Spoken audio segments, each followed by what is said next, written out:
what is it about Gilbert Arenas that allowed him to wear that number? and and is he as fun to be around as people describe? No, he's not fun to be around. He's not. He's like you're on constant edge, right, when you're around him. Oh, you gotta switch. Um, You gotta switch. We gotta get you on the Zens. oh, I'm on the Zens. You are? You still Yeah, spit? dude. I quit. I was dipping Kodiak for like my entire life, and just switched to the Zins, and now I ingest way more nicotine on a Way daily basis, more.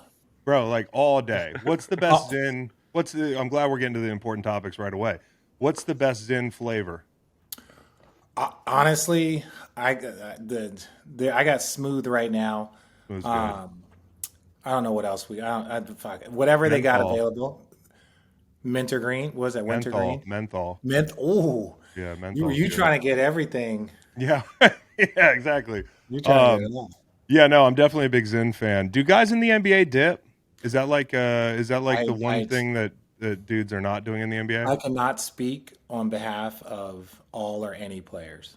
I think probably the guy for the Grizzlies dips, the big New Zealand guy, Steven Oh yeah, Adams. yeah, but he's like uncut. Yeah. He's more of a chew, like just Yeah. just Uh-huh. Uh-huh. Well, that's good. That's good. And he's got a high noon. Guys yeah. Oh, we're ready. getting I all the finished buzzes. work. I finished Yeah. work, Yeah. kind of. I don't even know what that really is, but yeah, it's a Well, little. let's get into it because your most of your job entails talking about the NBA, and it's perfect because I never get NBA guests on. I got to hang out with Channing and Allie down in Vegas, but did not get to see Richard only on FaceTime. So it's good to connect again. Mm-hmm. I guess my first question would be, and I want to get into tanking because it's a topic in the NFL. Uh, I don't know what you think surface level is harder, tanking in the NBA or tanking in the NFL. Uh I would say tanking in the NBA is a little bit more, you can see it more clearly, Yeah, right? I think football, you don't spend money on free agents, you don't kind of build out a team, you kind of get off to a tough start, whatever, and you're like, dude, we're gonna play the young guys, we're gonna do this, we're gonna get the seventh pick, right? So I think football is a little bit, I think it's you see it, but it's ways to kind of shield things. In basketball, it's just in your face when you see a yeah, team strip it, play the yeah. young guys, like it's a lot more in your face with it. I think that's really the only difference. Dude, I bet a couple games yesterday, and one that I looked at was Golden State and Portland. Because Matt here was like, "Yo, you need to bet that game. Like Portland's tanking with a capital T." Same thing with the Lakers, who they didn't cover, but Hmm. I mean, it made sense. I mean, looking at some of the guys out there on the court for I forget who it was, the Jazz, I think. But yeah, I mean, how do you feel about tanking? Are you anti? Do you recognize it as part of the game, means to an end? I think there's it's part of it. It's part of the game. I think the Philly situation where they just obliterated any like thing of tanking. Like we've seen it. You would see one, two teams not like it, strip their assets and keep pushing.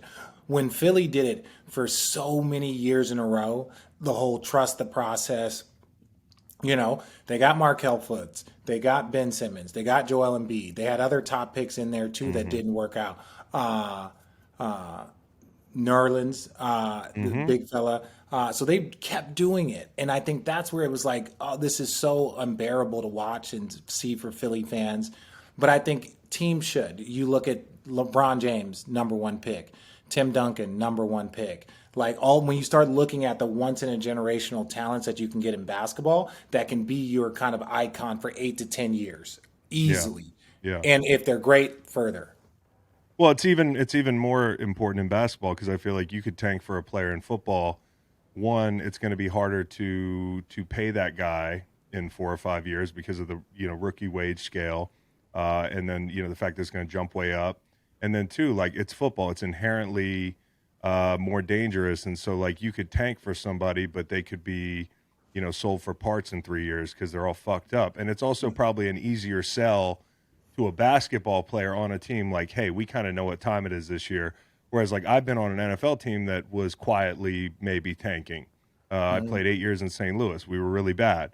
Are guys, have you ever been on a team that was tanking, and are guys cognizant of it, and are they anti, or kind of like, as long as I'm getting my check? No, because at the end of the day, as long as you're getting your check, but there's only 450 players in this league. If you're on a shitty team and you have a shitty year, that does not make you, very appealing to other places. So there's still pressure on you to perform for yourself individually, always. And a lot of times you'll get younger players that are trying to establish they should be in the league, different things. Look, I've seen tanking on different levels work out in different ways, right? It's Golden State. I think they lost like their last 3 games of the year. The first year I was there, that was Clay's rookie year. That they lost the last 3 games in the year to make sure that they maintained, because I think it was a top 10 protected, and so that allowed them to draft Harrison Barnes. Right. And you know what I'm saying? And so that now you got Harrison Barnes, Draymond Green, Kent Bazemore. You combine them with Steph and Clay. Now you're building out towards your future. So they lost those last 3 games, kind of intentionally. 2 games, don't quote me on that, but it was to make sure that they kept their pick.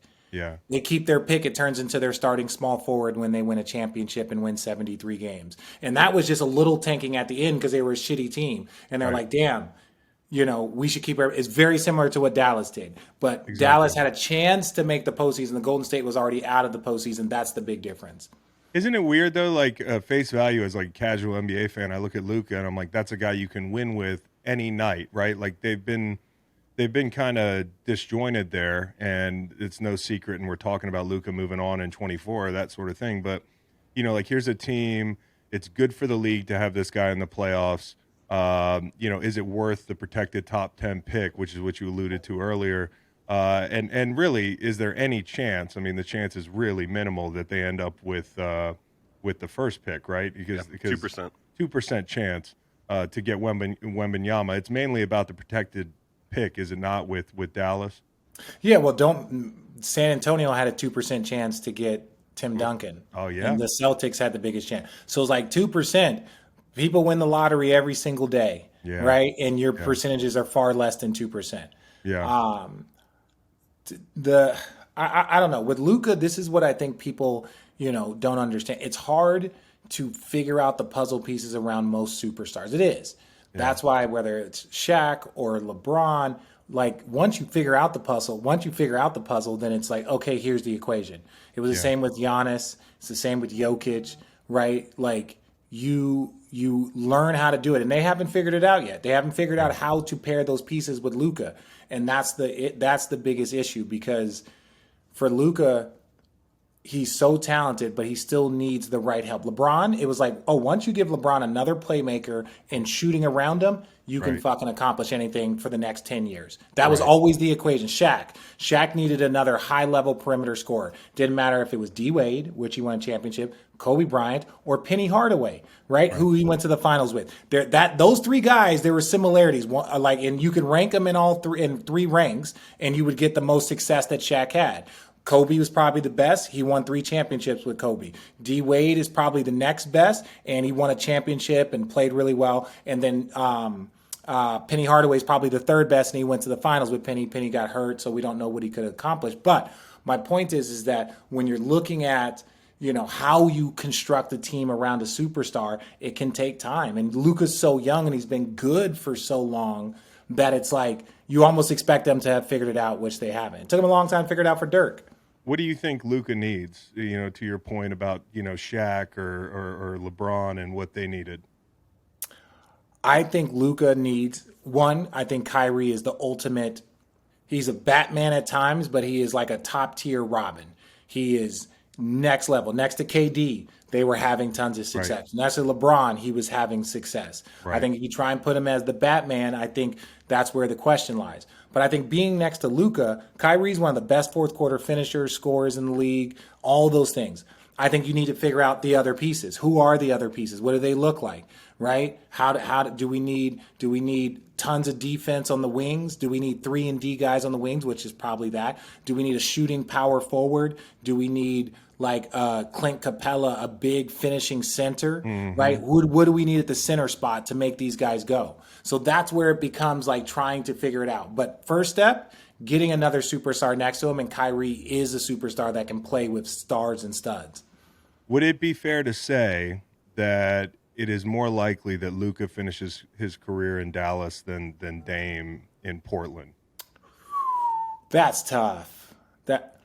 I think Luka in Dallas makes sense because they are a collaborative organization, right? Where Luka has a direct line to Mark Cuban, and there's other places that you don't. So the grass is not always greener. And I think Dallas has proven that they can win a championship and they can build around people and have good success. I think Luka has a better chance of finishing his career in Dallas than Dame does in Portland. Well, it's also later in the day, and like I'm a big Dame fan, but like he's been at this a while, and it's been a big story in the NBA. Is like, how long is Dame willing to put up with this shit? And it's almost like he's a glutton for punishment. He's so prideful in competing and staying where he is. But now, if you say, "Hey, I want to win," and your team is actively tanking, then you have an easy out. Like, you know, nobody's going to look at Dame and say like, "Yo, you're not about competition," because like that the place he currently is not giving him that opportunity. You're right. You're right. And again, it goes to, I respect Dame's loyalty. I respect it. We all know this in professional sports. You love it. One franchise, the loyalty that comes, but the level of your career can be dictated by other people. And that's the part that it's like, not that you don't take ownership of it, but if you don't take ownership of it, then all of a sudden, if your GM or your president or your coaches aren't very good, if you're not good at getting in talent, now the trajectory of my career and my legacy, and I do believe Dame is a legacy guy. He's a top 75 all the time. His legacy actually matters in the game of basketball. So sometimes you have to make your legacy can be your loyalty, or your legacy can be putting yourself in a chance to win championships in the final third of your prime, right? That's up to him. That's up to him. And if you do like him, then you just have to support him because that's what he wants for himself, not what we want for him. Yeah. Well, I like Dame, and I'm also a Knicks fan. So, any chance of? I know you're not a big Knicks fan. I've been getting texts from people in the Cavs organization because today I said that I think that the Knicks, if Randall can come back and play at his level, I think the Knicks are going to beat the Cavs, right? And it hurts me to say that. I think the matchups favor that. I love the Cavs. That's my team. Yeah. But I think the Knicks have a very, very good team. And they have great veteran pieces. Their young guys have developed. They're finally doing it like an old school organization, right? Because, again, I'll take you back to the Golden State Warriors. They drafted Steph. They drafted Clay. They drafted Harrison. They drafted Draymond, right? These are the puzzle pieces. Now, those guys are stars. But then, like, even go back to my year with the Nets 20 years ago. We went to 2 straight finals. They drafted Kerry Kittles. They drafted Keith Van Horn. They drafted me. They drafted Kenyon Martin, right? Like, there's formulas here. And the Knicks always, well, we're going to do it this way. And it's like, that way's not working. They drafted Grimes. They drafted R.J. Barrett. They drafted Obi Toppin, right? Like, you start looking at their draft pick, they drafted Emmanuel quickly. So it's like, okay, now you're developing your talent, you're re-signing your young talent, okay, and then you're bringing in quality free agents. So I think the Knicks have done as well of a job as anybody in the last 3 years. Yeah, and it feels like the pool is more ready for a big fish. Like, like if I'm a free agent, I don't want to go to some place that was doing it the old way. I want to show up someplace where, hey, you've got a bunch of maybe borderline Batmans, as you put it, but probably Robins in when it comes to like Jalen Brunson. This is a question I wanted to ask you. Like, he's really crushed it this year, and I look at Bridges in Brooklyn as well. I know you know that team pretty well. How do you go about figuring out like if these guys are really 1A players, or if the vacuum that was created in Brooklyn and the way that they're building in New York has created this scenario where these players are filling up stat sheets, and you have there's only so many buckets to go around. Like, these guys are the numbers inflated? Like, how can you tell if Brunson's a tier 1 guy, if Bridges is a tier 1 guy, and so on? Well, let's start this. Tier 1, I think there's 5 guys currently. Yeah. No, but I'm saying there's 5 guys currently that have led a team to a championship in the NBA as the best player. It's Steph, it's KD, it's LeBron, it's Giannis, Kawhi. So those are the only 1As. Everybody else until proven otherwise, is a 1B. 1B. Right? Everyone else is a 1B. And that's Anthony Davis, that's Paul George, that's Ja Morant. Everyone else is a 1B until you reach that status, right? Because then, not can you, you have done it. Yeah. So 1Bs across the board. Brunson's a great 1B, 1C. He's great, right? He is outstanding. Pau Gasol, right? Very good 1A. Can take your team to the postseason. If he's the second best player on the team, you can win championships, which they did. So, like, to me, that's the biggest thing. And to your point, like you said, no one wants to come be the saviors. Go look at the Clippers. The year before Paul George and Kawhi both decided to go there, the Clippers went to the postseason with like a very kind of ragtag group. But they had tons of pieces. They had things. So the Clippers are like, oh, they already made the postseason without us, right? Paul George, Kawhi wouldn't go there. The Brooklyn Nets, D'Angelo Russell, Karis LeVert, all of those guys made the postseason the year before that year. Then in free agency, Kyrie and KD were like, oh, we can go there, and we got lots of talented pieces around us that know how to win because they went to the postseason. Yeah. So the fact that the Knicks are doing it that manner is like, hey, if we got to trade Brunson because we can go get a superstar, we got a bunch of other guys that understand the culture of winning now, whether it's quickly and top and the expectations. If we got to trade Randall because let's say I can't even think of a person now that would be a good, because somebody big time is available. Damian Lillard. Damian Lillard. If we got to trade, it's one of those things. They're like, the Knicks are finally doing it where they're not looking for someone to come be a savior. They're building their infrastructure out, and then it allows for a superstar to say, I want to come join that. That's what the biggest thing is. Yeah, the guy that we're talking about tanking about is Wembanyama, who I saw your comments on the missed three and the dunk, and you and Channing were just like, holy shit. Have you ever seen that before? There was a reporter with the Nets that said they saw Keith Van Horn do it in practice, but I'm sure it probably looked a lot different if he did. Is he the most hyped, rightfully so, prospect of all time? Like, is he the best prospect of all time? Yeah, no. First of all, Keith Van Horn, he was that athletic. He was 6'10", could touch 12 feet. Oh, like wow. he was freakishly athletic. So like, yes, but practice is different than when you watch the video. What makes it so crazy is you're watching this video and you see a 7'4" guy handling it between his legs at the top of the key. That alone is like, what the fuck? Yeah. Then he pulls up for a beautiful three. You're like, God, he has that in his game at 7'4", that handle, and has a pretty stroke. You're like, oh shit, it misses, and the ball is being tracked on the shot. And when the ball comes back, you see the same person that just shot it come in and tip dunk it from three with space to go. He is 100% the greatest prospect in the history of the game of basketball. And I say that even with guys like Kareem, who was in school for 3 more years, right? Like, because Kareem went to college for 4 years, so he's a much more developed individual. But at 19, Kareem was not what Victor Wembanyama was. 100%. Not at 19. LeBron James at 18. Again, we're talking about Bron, the craziest media prospect we've ever seen that's overachieved. At 18, he was the most hyped 18-year-old we'd ever seen. If Victor Wembanyama was growing up in Akron, Ohio, right now, like he is the greatest prospect that we've ever seen as a prospect, because he's 7'4", does the things, he's athletic.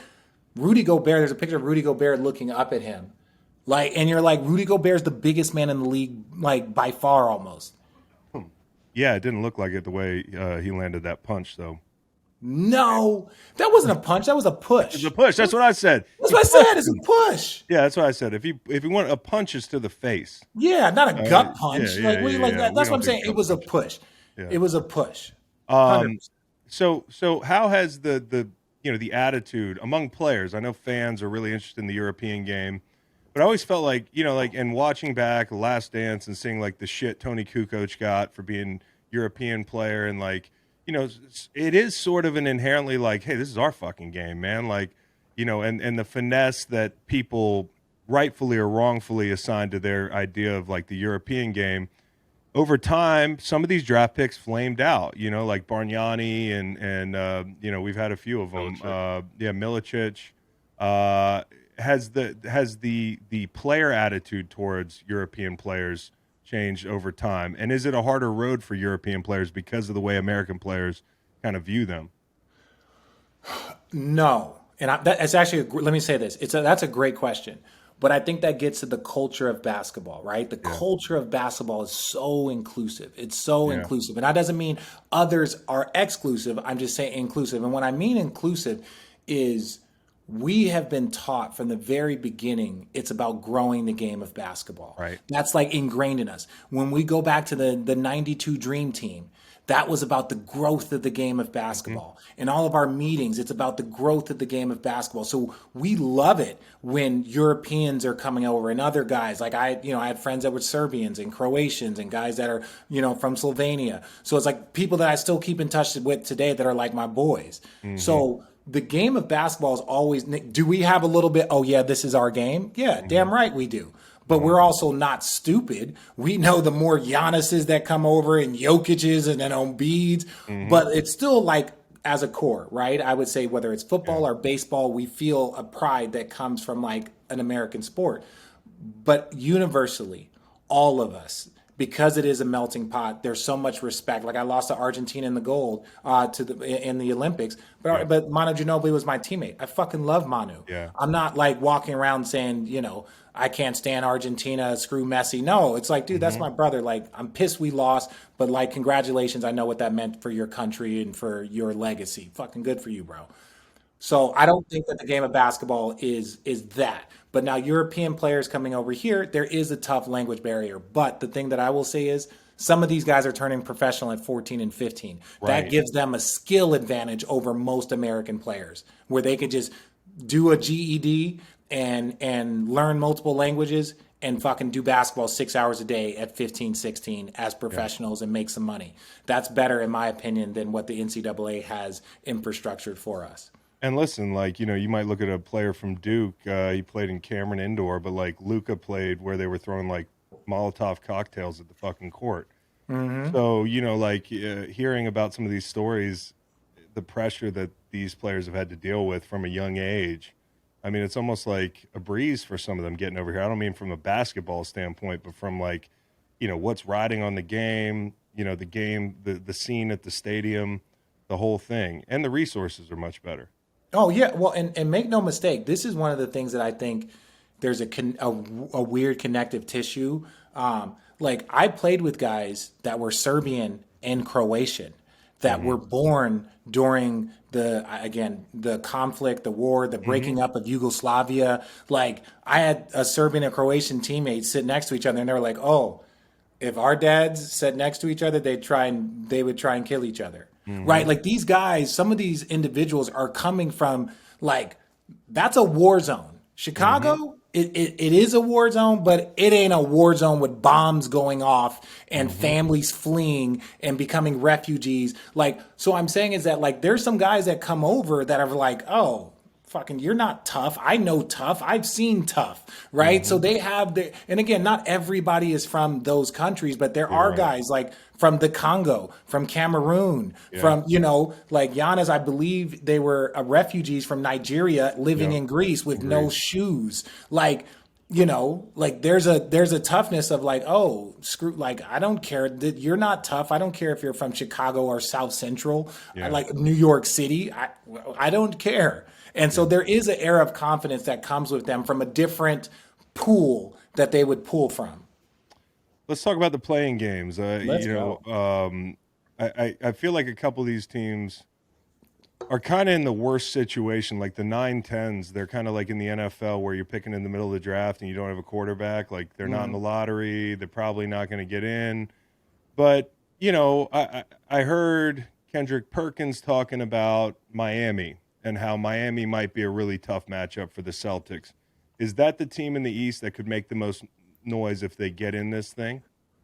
Yes, I would give them over Atlanta, over Chicago, Toronto. Yeah, and I think all of those other teams are kind of tiered. Miami's the one team that has an extra gear. When you talk about Jimmy Butler, you got multiple guys that have played in the finals Yeah. together, right? Just an overall organizational push they're all pushing in the same direction, whether they have a ton of talent or whether they're kind of in the middle like this year. So no, I would think Miami's the one team that, like, if they got in there, they can cause some problems, push some teams. Jimmy Butler ain't gonna walk into any arena and have any sort of look in his eye that doesn't say that I want to kill and play 50 minutes. Right. And how about Trae Young and the Hawks? I mean, we talked about earlier being a 1A. Trae Young can fill it up, but is he the type of guy that can lead a team to a championship? There's been chatter about, like, well, he's a prolific scorer, but he's not one of those guys. Well, again, that's the thing. Careers can take time to manifest, right? Yeah. Isaiah Thomas didn't win a championship in his first few years. Jason Kidd didn't win. You know what I'm saying? Like, so it's like, yes, is like the version of him right now, like, he's very good, but he does have some things, and sometimes it can be off the court maturity, it can be on the court maturity, it can be a better understanding and learning of the game. Because sometimes we see a kid come in and in his second year he averages 25 and 10, and he's got it figured out. No, he doesn't. He's going to be a much better player at 28 through failures, through successes. Than he, you know what I'm saying? Hopefully he's a better player at 30 if he can stay healthy. Yeah. So, Trae, I think in their team, they still have growth to do, but the talent is there. How about probably the most anticipated game of the season thus far, the Lakers and the T-Wolves? Lakers favored by 6.5. I mean, T-Wolves seem like they're in disarray, man. Like, obviously we just alluded to the Gobert shove. We had a dude, Jaden McDaniels, break his hand walking into the locker room. You have a great player in Anthony Edwards who's as fun as anybody to watch, but it just doesn't feel like this is the best time for them to take on a Lakers team that got LeBron back and has big-time aspirations. How do you see that game going? Yes, the Timberwolves are in disarray. Part of that is, when teams are like that, they're also a little bit scary. Or you should not like, they're a wounded animal. It's more of like, oh, shit, like they're a wounded animal. Like they're going to band together. You know what I'm saying? So those games kind of always make me scary, like get a little scared. You lose the big man. Okay. So now Anthony Davis should play well. You lose Jaden McDaniels. Okay. LeBron should play well. So you think that game should go 7. And why it's so important for 7 for the Lakers, obviously outside of just getting in, is that it gives them a few days more rest to not have to play those extra games. So now you get a LeBron James and an Anthony Davis that finally get, I think, like 3 or 4 more days of rest before they get into, versus like having 2 days rest and going into the postseason. And now you're already battling uphill because you're talent. Yeah. And now you're battling uphill with less days rest. So that 7 matchup for them is big. Minnesota, though, that's when we talk about young, right? And I'm not saying Rudy Gobert is young, but like there was immaturity floating around throughout that space. And even the Jaden McDaniels, the young stud, he's a stud. Defensively, one of the best defensive players in the league. Young stud punches something. You've played sports. You've either had teammates or friends that were in anger, punched something, and fucking broke something. Yeah, face mask. Face mask. You did it? Did you do it? Luckily, I didn't break my hand. I got a pretty big fist here, but I could feel that for a couple weeks. And I got ejected. And I remember my first thought walking into the locker room in Carolina was, did I just break my fucking hand?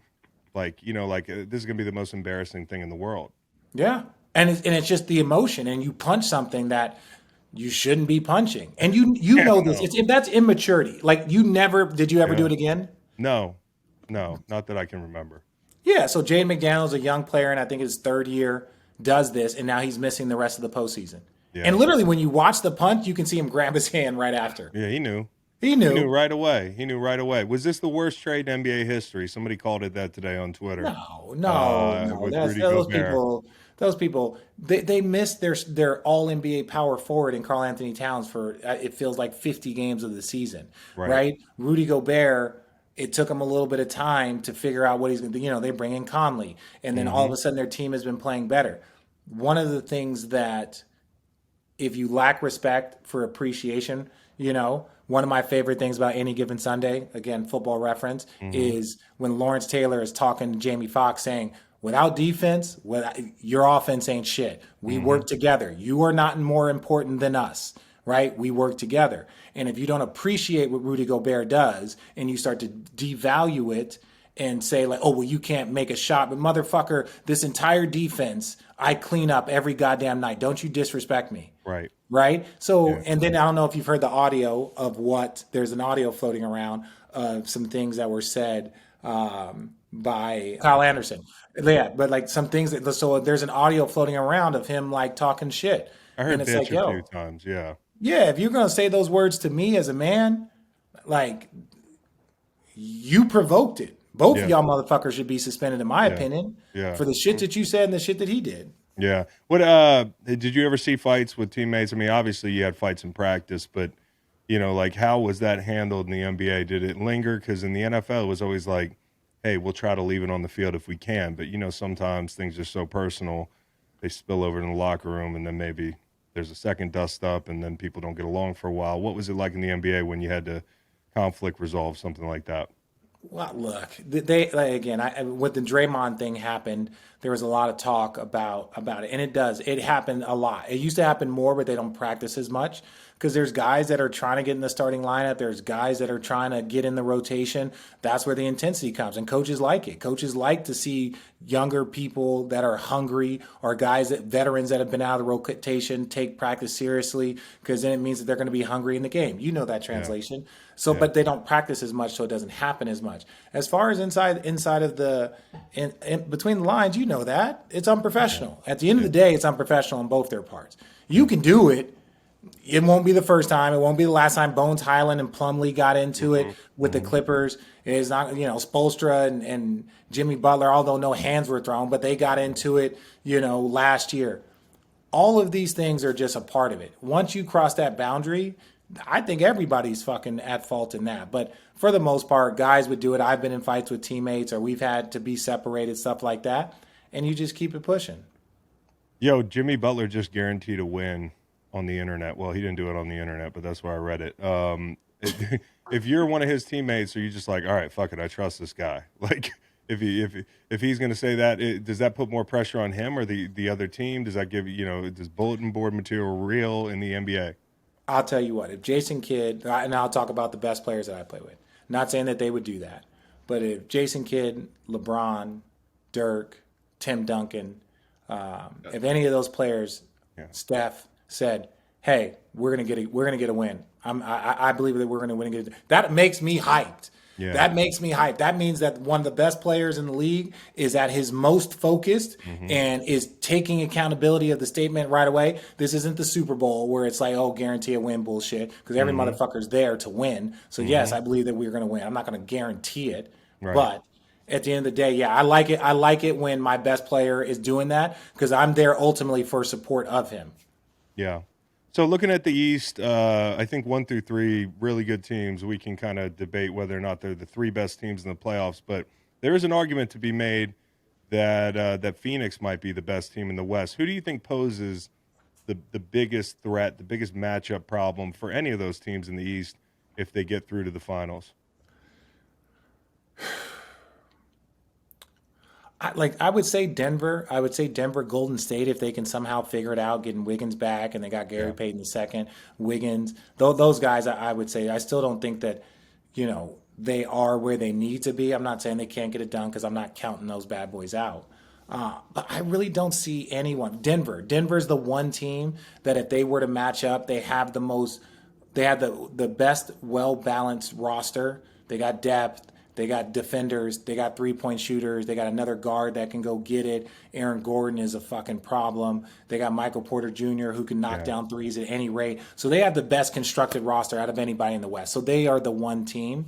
But when I look at it, there is not a team that would come out of the West that would be favored against any of the 3 teams in the Eastern Conference. Right? And that's really just the way it's that's the best way to say it, right? If everyone showed up there healthy, I'm sorry, I'm going to, with the same amount of rest, no travel, everything's even. And I think the Bucks have the overall, so they would be number 1. I think Boston's number 2 overall. Yeah, Boston's 2, Philly's 3. 2 overall, so they would have the home court advantage. So again, there's 2 teams right there. Philly would be the one team that comes out that I think, would either not be home court versus Denver, but I think they would over Sacramento or Memphis or Lakers or Phoenix or anyone else that comes out. So they actually would have the home court over Denver too. They would. So Philly would. Philly. Yeah. Boom. I Yeah. wasn't even 100% sure, but there you Yeah. have it. Yeah. Like, you're going to not have home court and you're going to be going against Philly and this and all this stuff. None of those teams, no team in the West would be favored over those top three. When you get to the finals, is there one game that guys on the inside know is the pivotal game? I know you're trying to win them all, but in fan circles they talk about game two or what's the most pivotal game when you're lining up a 7-game series? I think game two. Game Yeah, two is game. yeah, Game two without a doubt, yeah, in my opinion, outside of a game seven, obviously, but a yeah, game two as far as structure of the series. Because if you won the first game, let's break it down. Sam. If you won the first game, now you get a commanding lead, 2-0. yeah, Right? yeah, If you're the visiting team, you lose the first game, you come back. Now you've stolen home court advantage. right, Right. So now you just win your home games. You're good and you're showing back up on your home court. right. Fans are fucking crazy because they know they got home court advantage. Right. So that game two is the one that, like, either you can get a commanding lead either way, because we've seen road teams win 2 games on the road, and we've seen home teams, win 2. So those two scenarios bring you back to that second game of, like, if you win game two, now it's 1-1. If you're the home team and you've lost, if you're the home team and you lost game one, game two is fucking hyper important, because Yeah. now, if you lose that second game and you got to go on the road, they already got the home court, so now you're double fucked. So yeah, game two in most of these series, especially the later you get, the more important. With Phoenix, Durant being out for a while, him showing up late in the season, is there anything in football? It's like when we're getting ready to play a team, tape study's so intensive, but the ingredients, there's so much more that make an offense or a defense. So, and scheme is more of a differentiating factor, I think, in the NFL. So we really study the tape hard, and if there's not tape on a player with that group, it does become a little bit more challenging. What's this week look like for an NBA team that's going to sit there, and whether they know their opponent through the play-in game or not, like, what's the tape study like for y'all going into a series, and does it matter that there's not as much tape on Phoenix as a finished product? Well, this is where, to me, like, I don't miss playing basketball. I miss playing in the playoffs because it becomes really fun. Like, you play too many games to do, like, hyper super focus. Sometimes you're familiar because you've played against them in the postseason, regular season. When you're talking about the postseason, we'll sit down and do individual players, like wings, bigs. Like, we Yeah, do like NFL level meetings, which is yeah, cool because it's yeah, like that's what you do over these multiple days that you have off. It's just like hyper focus. You go over their end of the game, you go over your stuff, you make sure that because this is the first time you get a chance to really dive deep into a team, and you don't get it at yeah, all during the regular season. So yeah, it becomes intelligence, and most of the time your defense, you have your primary defense, and then you have 1-2 tweaks or switches that you're going to do, right? So if you're playing against the Phoenix Suns, yes, there is not a large sample size, but there's also a deficit for them because hmm, they don't have a large sample size. So if you figure them out and you're like, oh, yeah, we're going to double team these two, we're going to leave this person open, this is going to be our rotations. hmm, If you figure it out and win game one and it's starting to look like it's working in game two, do they have enough tape and different examples and different things to work through to be like, oh, this is how we're going to counter that? No, they're hmm. having to do it on the fly. So it kind of balances it out and it becomes more of a chess game very early in that series. That's interesting. Golden State, you mentioned them earlier. It seemed like teams were angling to play the Kings, which probably feels a little bit insulting if you're the Kings and might motivate you. But Golden State, Sacramento, this matchup, Golden State 11-30 on the road. I wonder what goes into being really that bad on the road when you have the horses. Is it complacency? Is it, are they coasting in the regular season? Can they return to the form over this past 5-6 years, and be that team in the playoffs? So the Golden State Warriors, I have no idea. We've never seen this. Yeah. Imagine a team going 0-8 on the road and Hmm. 0-8 or whatever at home. Like, Hmm. the disparity is so great. They're in the same category as Detroit, Houston, like the worst teams in the league. They're right there with them. Right. And that to me is mind blowing for the veterans, for the defending champions, for all that stuff. Just means that there's something going on. Right. I can't allude to They don't that. seem like a team that hits the streets too much. What's going on? Well, again, Yeah. not having Wiggins for the amount of Yeah. time that they did not help them. Clay Thompson, because he got injured in the offseason, I think he might have played his way into shape, Yeah. right? Losing Gary Payton, losing like Otto Porter, Andre Iguodala being banged up and now obviously out for the season. They lost a lot. And then their young guys, where Jordan Poole, he's played well, Yeah. right? Kaminga, some of their young players haven't made the jump that Right. you were maybe expecting for, the level of picks and talent. So they haven't made the jump. So there's just been a fall off, and they've just been like their defense has been horrendous, but they lost some of the better defenders. Yeah. You lose Wiggins, who was your best defender. You lose Gary Payton II, who was one of the best defenders in the league. You lose those two. Your defense goes to shit. Your offense looks great, Yeah. but it was bad. Do I think they can turn it around? Well, they got two of their studs back. Wiggins should be playing the postseason. Sacramento is a team that doesn't have a ton of experience, so we'll see. What about the variability between, you've been on 7-8 teams, a lot of championship caliber teams. You played in the finals with a couple of these teams, 3 of them. And I wonder, because you played with some great ones, you've had coaches like Greg Popovich, you've also had like Tyronn Lue, who you play with. Like, what is the range in how a team operates on the road? Like in the regular season, like you got some teams that just probably are out all night. You got certain personalities. But then, like, I'm sure you have some teams where you got it dialed in and guys are not going to abuse the time they have on the road. Where do you fall when it comes to that stuff? Again, you've played, like, it's the gambit. It runs the whole thing. Yeah. I've been on young teams that were like super serious, didn't really go out and played fucking Fortnite every damn day. Yeah. And then they would go play. I've been on young teams that team was shit and they were out every single night, right? I've been on veteran teams that were just not very good or kind of meddling, in the middle, and they were kind of out being social. That was part of the problem. And I've been on great teams that were like, we are going to handle our business and then fucking destroy this town. Yeah. So that was part of our motivation. Yeah. So I think camaraderie is big, right? Especially on the road, because you do get, and again, it doesn't have to be, there's guys that like didn't really drink, but they would come to the dinner, or we would sit, you're on the road so much, we would get Monday Night Football at a restaurant. Just come eat with us. We'll all watch Monday football. Some guys that want to go out can go out. Guys that want to go home can go home.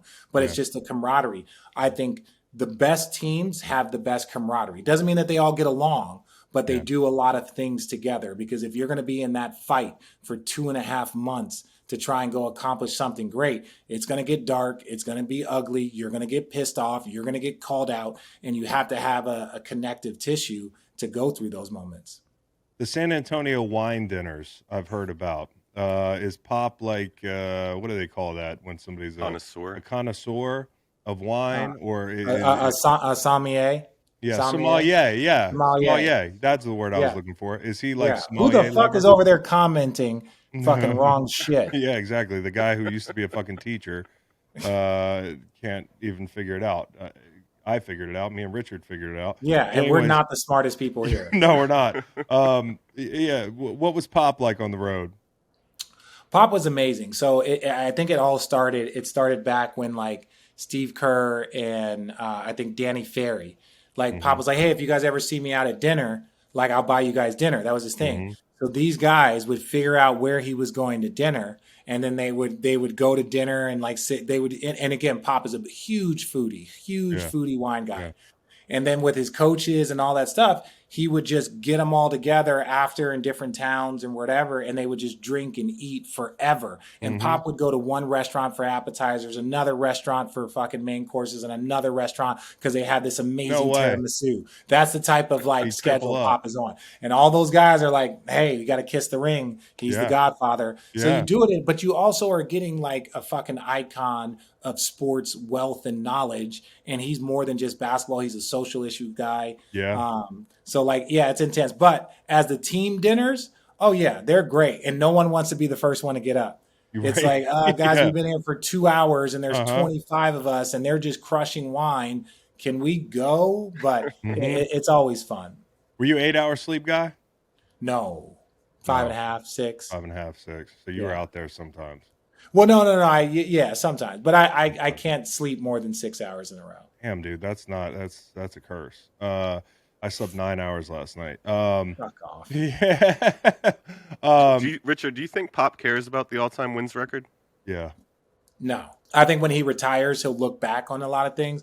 But in this moment, that's not him, because I don't think he wants his players to be like that. So that's the energy that he approaches things with. And I think over the course of his career, and Tim, Tony, that's all of those guys were playing for right now. What's next? What's the next moment?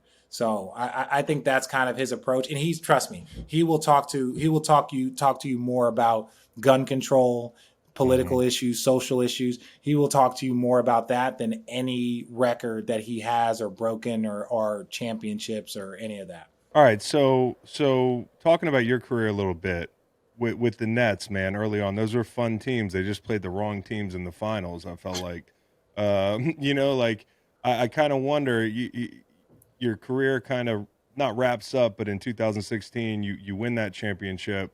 You go into a series against the Warriors. They're 73-9 or whatever it is. You know, you had Shaq and Kobe on those finals teams in LA. When you go into a series like that, do you know you're outmatched? And which series seemed like a bigger challenge for you guys? Like looking back at it, obviously you knew less in 2002 or whatever it was than you did in 2016.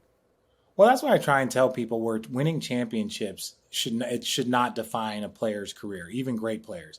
Yeah. Like we lost to Shaq and Kobe my first year. Next year, we lost to Tim Duncan, David Robinson, Manu Ginobili, and Tony Parker, 4 Hall of Famers, and Pop's a Hall of Famer. That's who we lost to in my second year.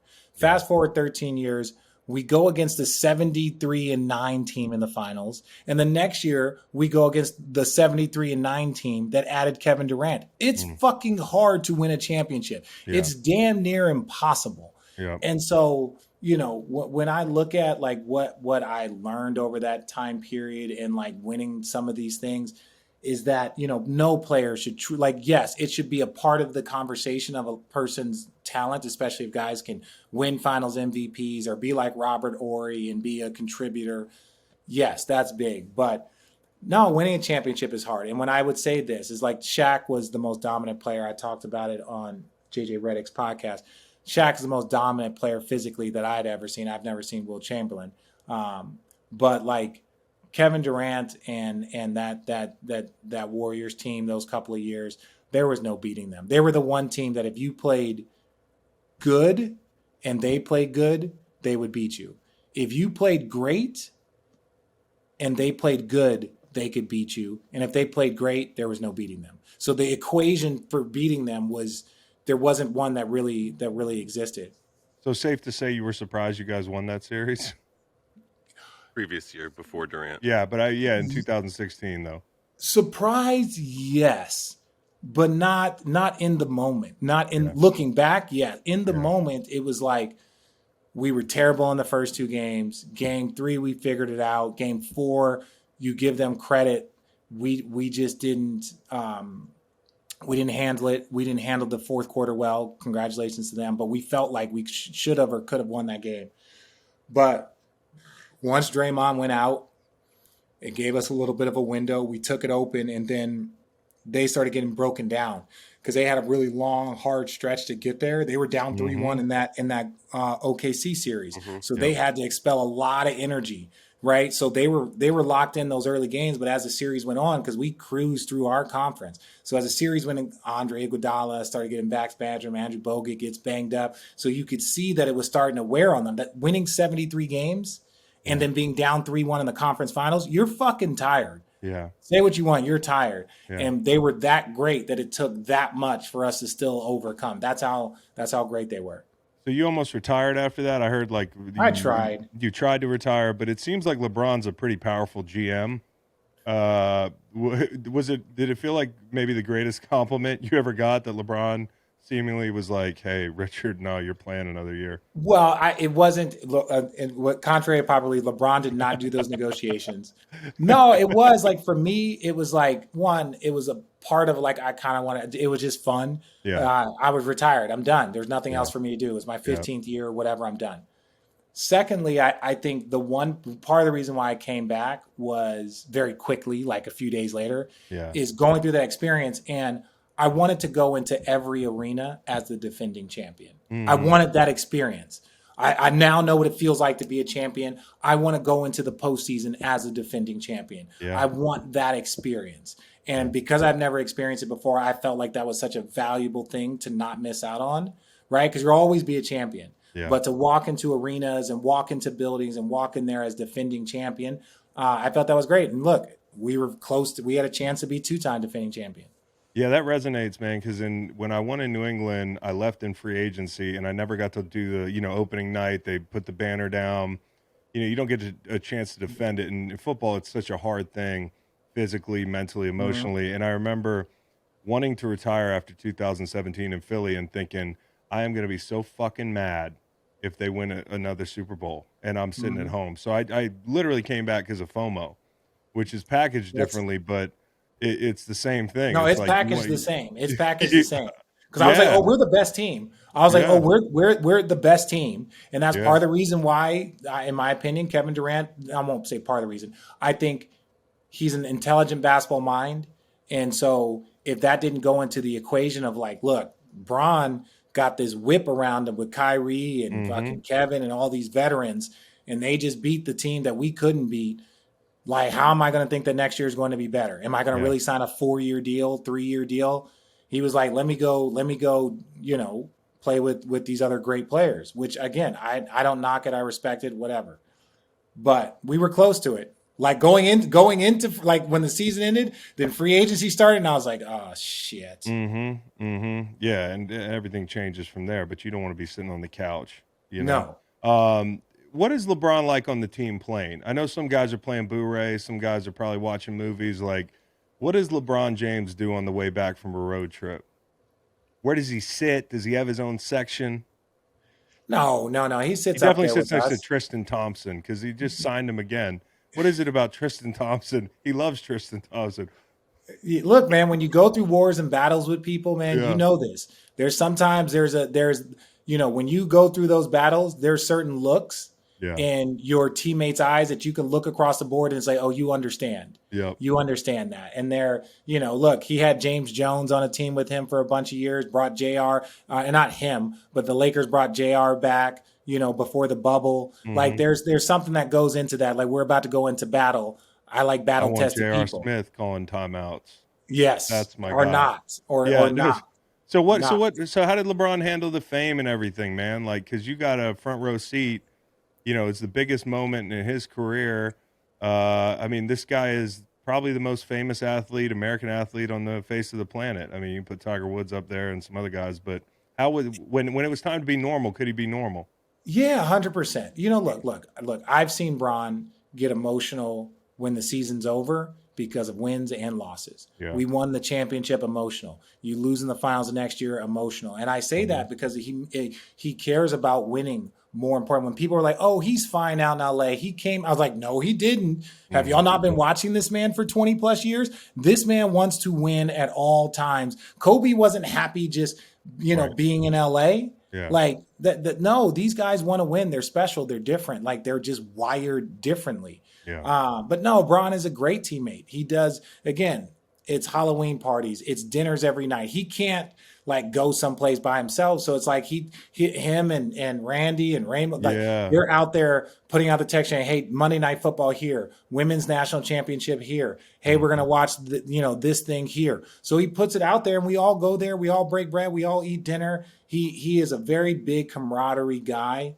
And, I enjoy playing with him as I did. But, Steph was amazing. Steph's like the nicest, guy, and he gets out there and it's just like, what the fuck? This dude's a monster. Do you feel like Steph didn't get enough? Because you saw young Steph. Like, I felt like there were dudes that would throw these like kind of stones at him early in his career, some generational kind of complaints, some, I think the way he's packaged too, like he's just a nice guy. And I wonder how much in the NBA you felt like people weren't ready to give him his respect as early as he probably deserved it.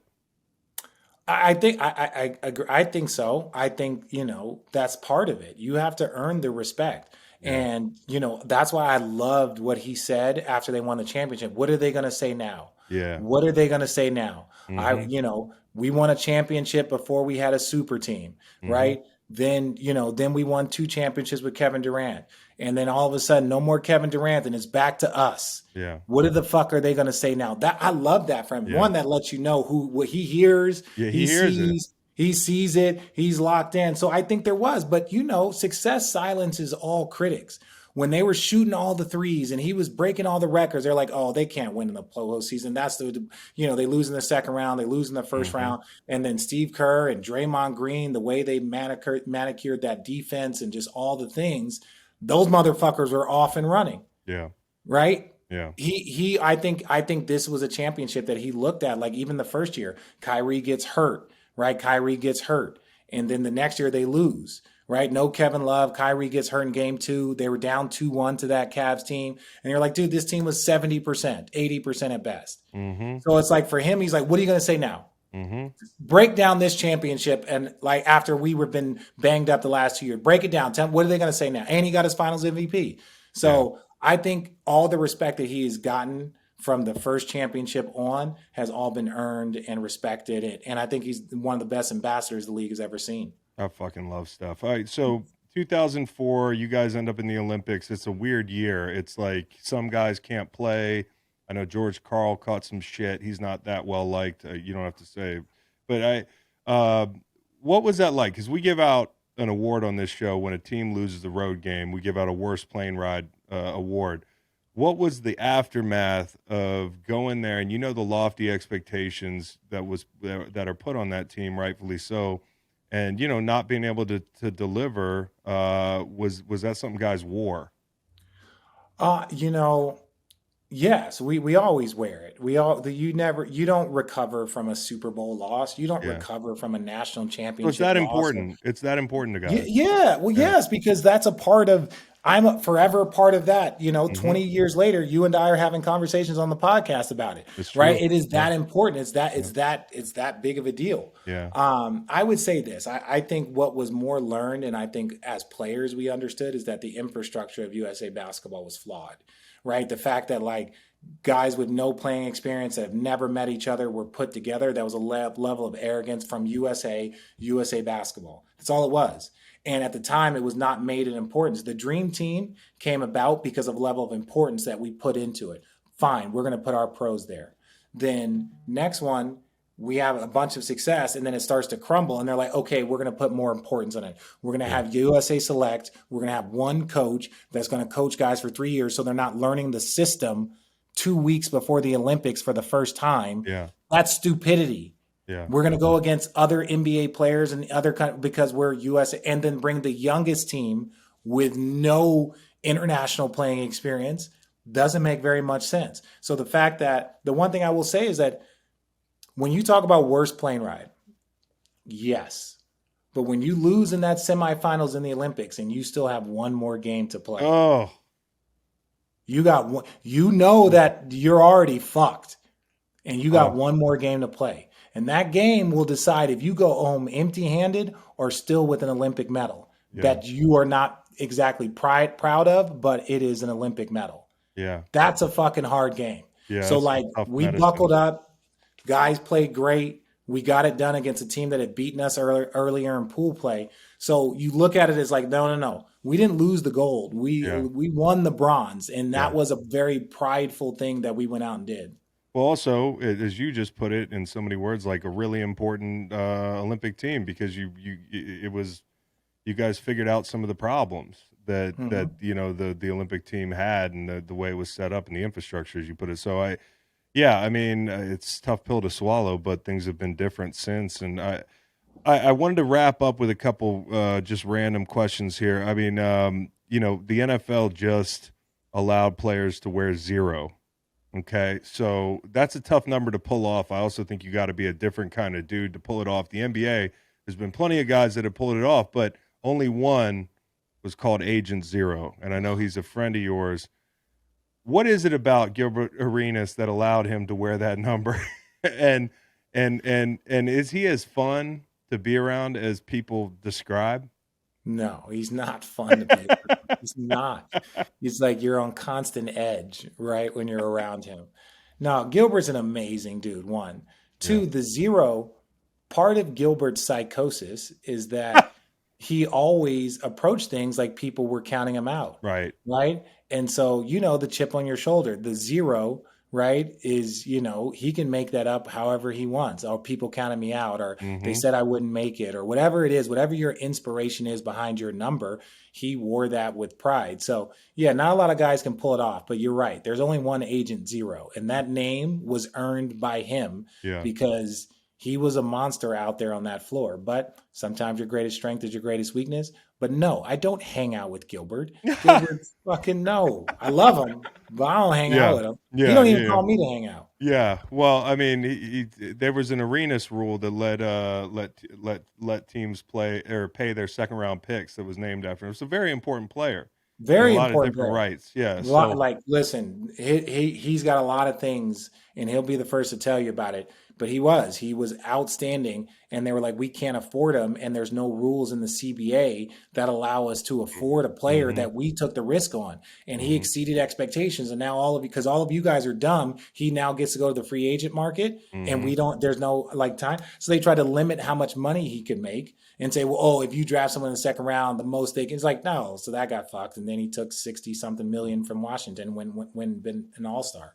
Another Arizona question. I partied with Luke Walton in Charlottesville here when he came in for a top 100 camp, and it was a lot of fun. His dad's one of my favorite pop culture heroes of all time. I'm a Dead fan. I do like marijuana. There's just a lot about the guy. I love watching Pac-12 games just because of him. You guys got to be around him at Arizona. Did you party with him? Did was the folklore everything that it was supposed to be? Look, let me say this. As a basketball nerd and fan, like me and Luke met on our visit, became friends, and then all of a sudden when his dad is calling our answer machine, yes, that's how long ago it was, calling his answer machine or like coming to Yeah. games, say, hey, you want to meet Big Bill? And then you hmm realize everything that you see on TV is 100% an accurate depiction of Bill Walton. The hmm way he is, the way he always is he's not playing a character. He's hmm so off the wall. He's so amazing. Like me being a little shit starter, like I always would fuck with him, but he was always amazing. One time I argued with him and I was making some stupid basketball point because I was 19, and he goes, Richard, please stop. Do not argue with someone who is in the Hall of Fame. And so me being a smartass, I'm like, Bill, what Hall of Fame are you in? hmm This man reeled off like nine. I'm in the Basketball Hall of Fame. I'm in the College Basketball Hall of Fame. I'm in the Academic Hall of Fame. I'm in the San Diego Hall of Fame. I played one game in Memphis, Tennessee, and I'm in the Tennessee Hall of Fame. And you're sitting here just like, Grateful Dead Hall okay, of Fame. Grateful Dead. I'm like, all right, Bill, I was just messing with you, bro. I was just messing with you. The new collective bargaining agreement. We haven't had a lot of time to talk about it, but I just want to hit you. Is there one thing that stood out to you? Was it the cannabis, the ownership, the 65 game kind of rule that they put in there? Was there anything in the new CBA that you raise your eyebrows at? I would say the new CBA, there's two things. Draymond Green brought it up about like the $1 million per player or whatever, and that got dropped to Mm-hmm. 500. I don't like that. I Mm-hmm. don't like it because it's a new thing, it's a new travel, and if you want guys to be incentivized by it, it is a boatload of money. It is a boatload of money. No one's disrespecting that. Yeah. But I also look at it as like with this new TV deal coming up, with so many different things, the players, the winning team could have gotten that 1 million, especially on top of every single time you open your doors, right? Mm-hmm. If you open your doors, there's concessions, there are all sorts of things that'll be done and promos for it. So there is enough money to give each player 1 million. And I think that that's what it should have been at, because I think that immediately would have spiked attention, would have spiked everything to get that type of level bonus. And Mm-hmm. I'm talking about from man 7, 8, 9, Yeah, 10. These millions and dudes million to everybody. yeah, and it's like again, I'm not saying that that amount of money is not a lot, but I think Draymond brought it up as like I think that should have been the number, and I think we should have stuck by that. I'm not a part of the CBAs; these are my humble opinions. So NBPA, I'm not dissing anybody. This is just Mm-hmm. my personal opinion. Yeah. That, and then I think the 65 games. I think the 65 games. I think it's going to be very interesting to see how this out, because teams that are sitting healthy players out for the first 30 games, 40 games, 50 games, and then a player does sprain his ankle, right? And does have to miss 2 weeks, right? And now he's now in risk, some of them because he was a healthy sit, right? So I think I'm really curious because teams, if you don't make all NBA, then you're not available for like that percentage increase. So teams don't want to pay that percentage increase. Right. That's all. No, teams do not. They'll give it to you if they have to give it to you, but they're not going to fucking give it to you just for no reason. Yeah. So be careful if you don't make one of these teams or you don't hit one of your bonuses because your team now is sitting you out. I know. When it starts to hit your pockets, it really matters. All right, 2 things you're doing right now. Number 1, road tripping. We talked about that with Channing and Allie, and I love the show. It's got great energy. You guys are like casual, the whole thing. It's like when people ask me about why I podcast, I said, we've been doing podcasts in locker rooms for years. Forever. You know, we just never actually monetized it. Mm-hmm. And I wonder, out of all your teams, who would have had the best podcast? No, the Cavs, 100%. That's part of the reason why it came about. Really? Like, what part of the success of it is that's the idea for the podcast is we want to at one of those long ass LeBron dinners, and we were talking about who's the best small forward of all time, who's the best athlete that rebranded himself. Like this is just a conversation that we would have while we're watching your ass on Monday Night Football. So we're doing this, and I was like, God, the fucking people would love it. So I was like, oh, I'll do a podcast, interview my teammates, and then very quickly there was 5 of us sitting around a microphone, and everyone laughing and just kind of telling their stories and. Then it was just like, oh shit, this is all we've ever done. This is all we can do. We sit around together for months, people. We travel more than football, not as much as baseball, but like you're literally around these guys for 3.5 months total time over the course of the season, eating dinners, on planes, on bus rides. Like, fuck. Yeah, this is all number 2 for us. Yeah. Skill. Number 1's the sport, but this is also a skill. We get good at this shit, passing time. And then the last one is, I know you're doing Cash App NIL kind of thing. Tell me a little bit more about that. And then you've probably known Bronny since he was a kid. How much money do you think Bronny's going to make, and where would you go if you were Bronny to play college basketball? Bronny's going to make a lot of money. Yeah, but I don't think Bronny is going to make his decision on how much NIL that he's going to get. Money should not for him. It should be more about different. It's different, and not every kid has that luxury, and that's a luxury good for him. You know, your kids, my kids, like people that are in that position, it's like, I want to make the best decision for me, not NIL, long term. So I don't know where he's going to go. I have no idea where he's going to go or what they're going to do. He might go play. There's people saying, go play in Australia. That's a great, launching board. You don't have to go to G League Ignite. You don't have to go to the NCAA. Go play in Australia, play a professional, be a professional. Don't go to class. Just focus in on this. But, I was fortunate. One of the things I did with Cash App is I did Nilions. And for you guys, go check it out. It's fun because we got to sit with like some high level amateur athletes that are either about to turn pro or about to enter into college. And it's really about like, hey, can you tell the world as big time NIL athletes some of the decisions you made? Because one of the things that I did not have is my parents didn't come from any type of wealth. So there wasn't like, and you're talking about in 2001. So you're talking about like, they could go take finance lessons, but there's not an understanding of NIL and taxes. So I think when Cash App and they came to me and said, hey, this is our idea for a show, I think it's great because you get to contribute to the audience that needs it for kids, even kids that are influencers. This is not just athletes, even kids that are influencers. And now they have a video game streaming channel or they have this. That's your name and likeness that you're going to be selling. Yeah. So I think that there's so many informational things for parents across all sports, all spectrums. If your kid has an opportunity to make money, I think the Nilions and Cash App have done a good job of giving you some information. All right, well, make sure y'all check that out. Make sure you check out Road Trip. And I mean, I don't listen to a lot of podcasts. I really enjoy their conversations. Richard Jefferson, man, it's been an absolute pleasure. Hope to have you on again. Yeah, let me know, man. We can do another one in the postseason. We can do anything you want. Oh, man, I appreciate it, man. I'll catch you soon. Thanks, dude. I appreciate you. Listen to the full podcast on Spotify, Apple Podcasts, and other podcast streaming platforms. Wherever you want to get the podcast, you can get the podcast. Pretty simple. New episodes every Monday, Wednesday, and Friday. Don't forget to like and subscribe for more content. Podcasts get pretty wild. This is real tame.